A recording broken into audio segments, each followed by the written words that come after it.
I picked up this Razor RSF650 on OfferUp for $300, and I have a few options to upgrade this, and I want you to comment below on which one that you like. But before we get into it, please subscribe to my channel. This is a stock RSF650. It gets about 17 miles an hour. It's almost 100 pounds. It's kind of a dog off the line. It's pretty boring to ride. So my three options to upgrade is, the first option is go to 48 volt lithium ion battery, takes 18 pounds out, use a stock motor. It should get me to about 22 to 23 miles an hour.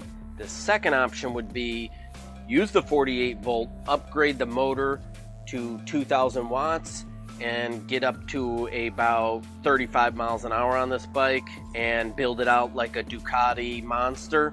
That would be another cool option. Then the third option, which I don't really like, but it would probably be financially beneficial, would be part this bike out, help people out with the wheels, tires, and the plastics. So leave a comment below on which option I should do, and please like and subscribe to my videos. Thanks.